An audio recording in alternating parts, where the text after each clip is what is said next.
and welcome to Woven Worlds. My name is Nkechi. I'm Liz. And this is our very first video just for you guys. This is I think this is our most essential video because we're gonna share how we met. Yeah. So I'm a bit, nervous to share this kind of information. We're not gonna mention any names. Absolutely not. No. No. But here's how I started. As you all know, I came to England about 6 years ago, give or take. Don't ask me too much because I do remember the first day I arrived here. It was on the 30th of November. I do remember that. In 2012. So yeah, do the math. But anyways, yes. Obviously, I was back in those years. I was moved back years ago. Not so many years ago. When I first started looking for work here, obviously, I end up in an agency, in a work agency. They just send you to many places, different places to work. It can be full-time, it can be part-time, depending on the type of job as well that you're doing. I end up in a factory, and this factory was a 12-hour shift.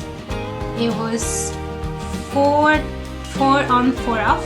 For those who what do you mean with 4 on, 4 off? What is it?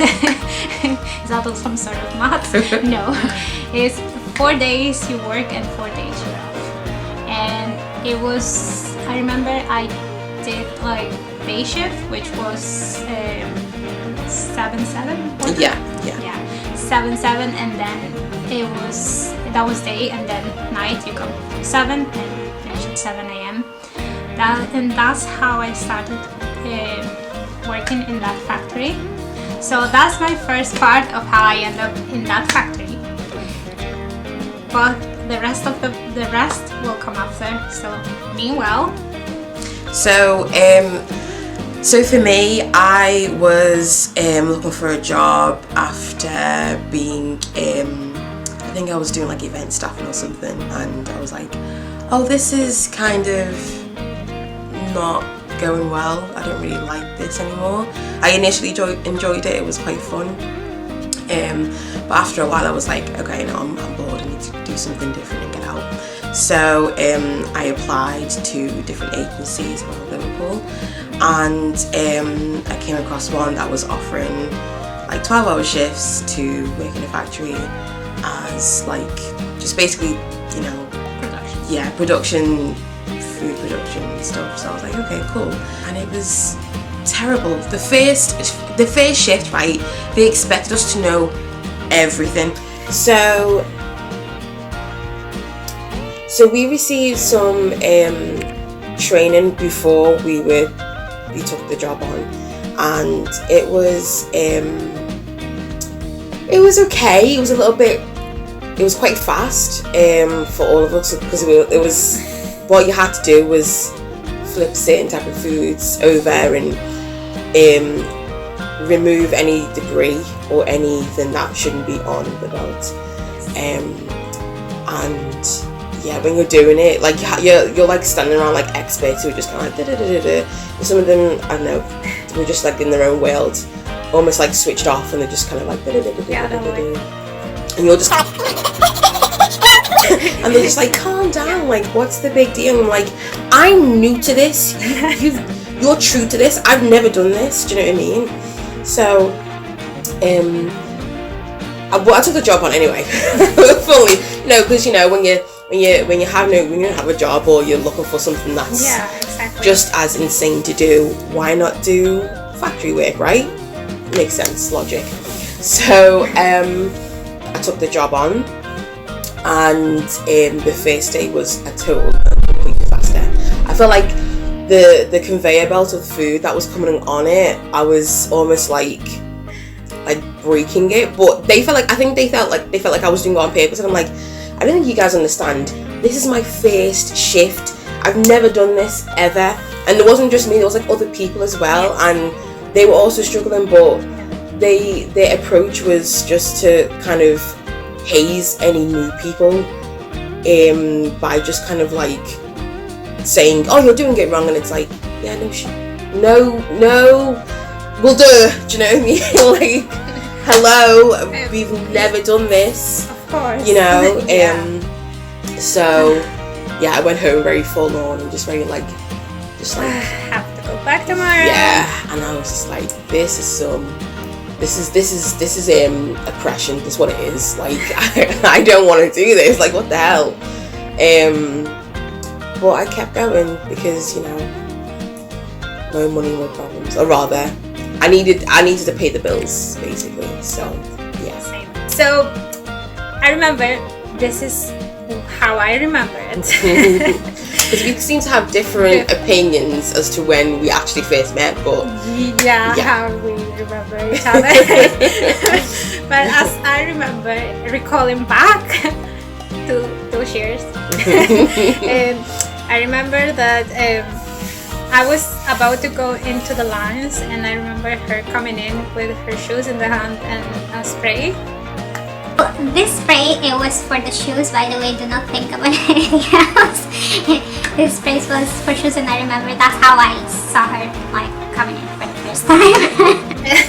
And she was asking me, I'm unsure about this bit, whether it was asking me about breaks or about the hours or how is this place. Obviously, that's how I remember. That's how I remember when we first, like, bumped into each other. And well, after maybe working a few weeks into that factory on the lines, I was a terrible packer because everything was going so fast. I mean, after a while, obviously it went well. I was okay packing stuff and everything, but at the beginning it was a nightmare. I think I was a nightmare to them as well, because obviously we're new to this. We've never been to a line, and packing stuff quick, like there was just like and it's done, and we're like so trying to like, you know. Yes, it was, and they were okay, but yeah, after working a few weeks there, I remember I got told that there is a position on the cleaning job with less hours. I think it was about 40 hours, maybe. I think so. Yeah, 40 hours, because we were doing 48 hours on the line, and obviously the cleaning job was 40 hours. You finish early, you don't have to do overnights, and obviously it sounded perfect, like chef's kiss. Yeah. So obviously I started doing that, and I started doing that for maybe, I don't know how long, don't put me on this, I'm not exactly remember every single bit, but I remember I started doing that for a while. And then I used to see her coming in and from the line, and sometimes they wanted to kill someone, and I used to ask her, like, what happened, are you okay, and what's your name? By the way, my name is this, and I'm from Peru, and, you know, introduce themselves and everything. But it was just like just the normal talk, casual talk that you do, you know, with colleagues from work and everything. But yeah, I remember started working there, and then I remember I had to travel to Peru. I think I was going away for a month. I think so. Yeah. A month. I went away for a month, and actually, I think I asked you, like, why don't you request to be in my place while I'm gone, so at least you will have like a breather from the lines, because nobody would like to go on the lines, especially He's always taking care of me. especially because if it was your first time doing lines, factory work, and especially if it's like quick, like you have to go at a certain pace, and if that pace is fast. And also if the people you're working with just aren't being helpful. No, and then some of them were, but majority of them were just like completely useless. So. Like I was saying, yeah, I asked her, like, why don't you do this? I'm gonna be gone for a month, and why don't you do this? And obviously I remember back then, so obviously I went through, and she took over my place. Okay, so here's how I remember it, right? So So I was just like, I am sick and tired of packing these raggedy ass pieces of food with these raggedy ass people, and I don't want to do it anymore. And so one of like the supervisors was like, oh hey, you want to do something different? There's like a position that just needs to be filled, just temporarily of course, because it's a cleaning job and the cleaner themselves have gone on holiday, and until they come back you can just help us out if you want. And I was like, yeah, sure, okay. So you know, listen, the girl was on cloud 9, because I literally came in, all I was doing was coming in and cleaning. It was amazing, and like I could just, you know, just be at peace with myself, you know, and just you know, not having to engage too much with people and their nonsense. And so I was like, yeah, I'll take it. So I did it, and then like a few weeks later or so, Elizabeth returned, and I hadn't met her at this point, to me, but yeah, so she's come back from her job and I'm back to packing. So I was like, oh well, it was nice while it lasted, but I'm thankful anyway. So she came back and I was on my break, or I think I was getting my shoes on or something or whatever. Anyway, I was in the changing room, so she comes in and I'm like, oh, this is the girl that I was temporarily taking over. That's okay. Nice to meet you. So I said, excuse me, like, are you the cleaner that was on holiday? And she was like, yeah. And I was like, oh right, okay, I was in your job. And she was like, okay, cool. And then she was like, what's your name? I said, Nkechi. She said, how old is? And I'm like, okay, cool. So where are you from? She said, Peru. I said, oh, figured, you know. And then that was it. That's as far as I can remember. That was my version. Do apologize if you feel like I blanked you beforehand, because, you know, working in a very hostile environment, it can do that to you, and I should know. So. Yes, so we were at this point we were both obviously I was back from a holiday. I recall very vividly that we both end up sharing the same job. We were both doing the same job, and we were actually having fun, because we were like, that's how we kind of bonded more, not just as colleagues, but just like, oh, so, you know, so what happened, or what happened today, or something, is there something new, or like, oh, so how was your day, you know, thanks, just basic stuff. But yeah, we started both doing the same hours. Obviously, we used to have 2 45-minute breaks. I still remember. I think it's because this is a break, so we could choose like at any point of the day to take our breaks, as long as it was 45 minutes, twice. Okay, yeah.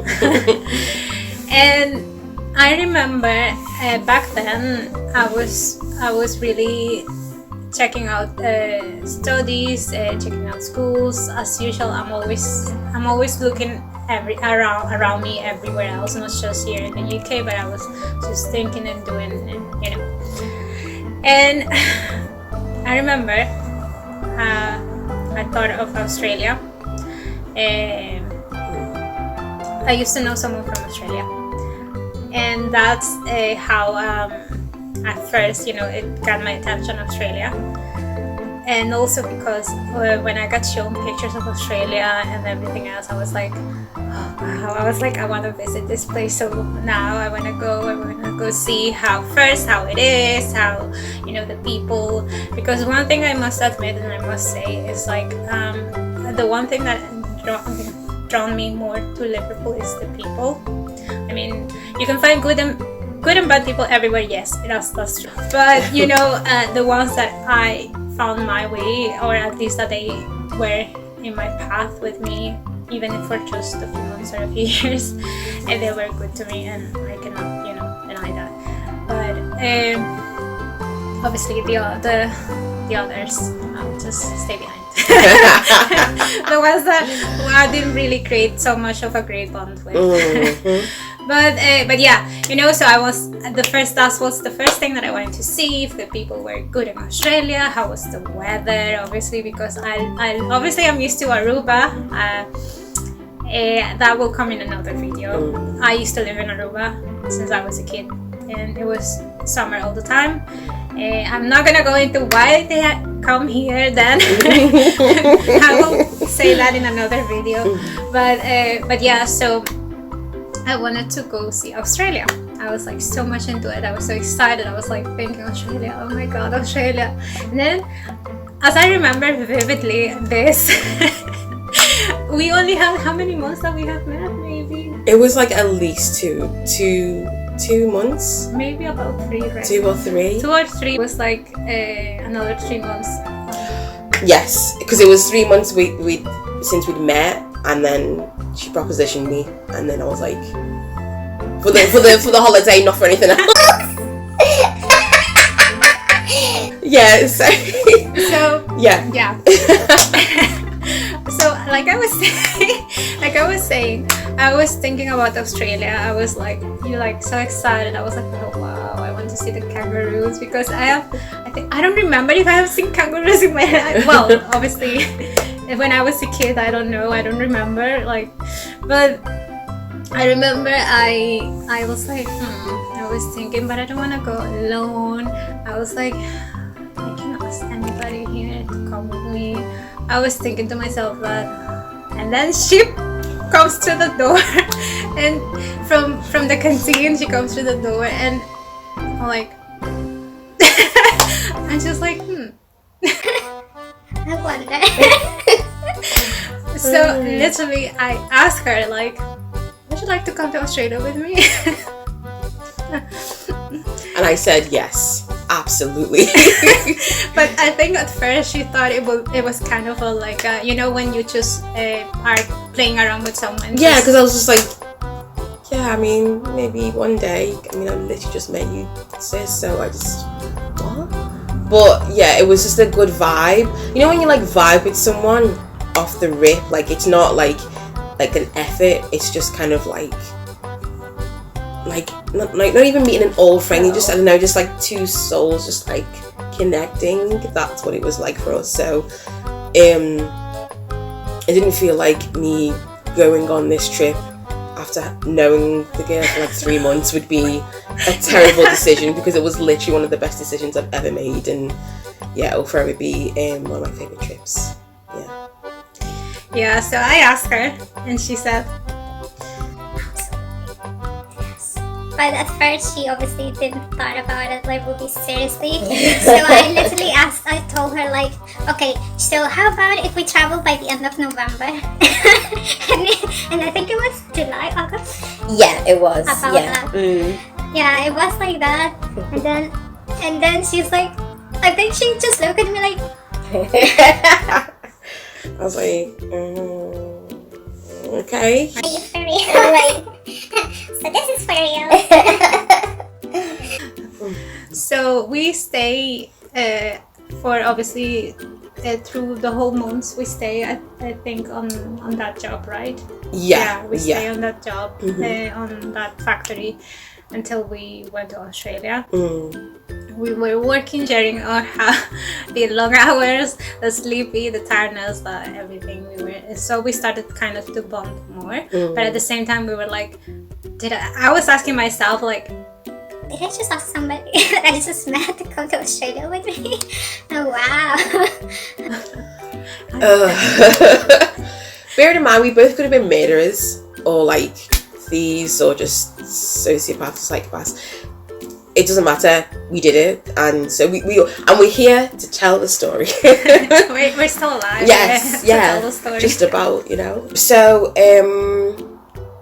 up to the day of travel, obviously we'd been like researching what we're gonna do and where we're gonna go, the sightseeing, the amount of fun we'd be having, and just like budgeting and making sure that we had like travel insurance and all that good stuff. So full disclosure, I am not the best at packing.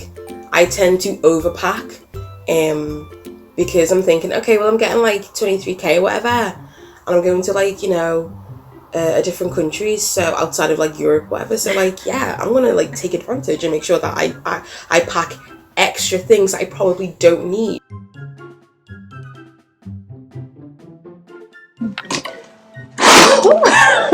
Jesus. Oh my gosh. Okay. That's me trying to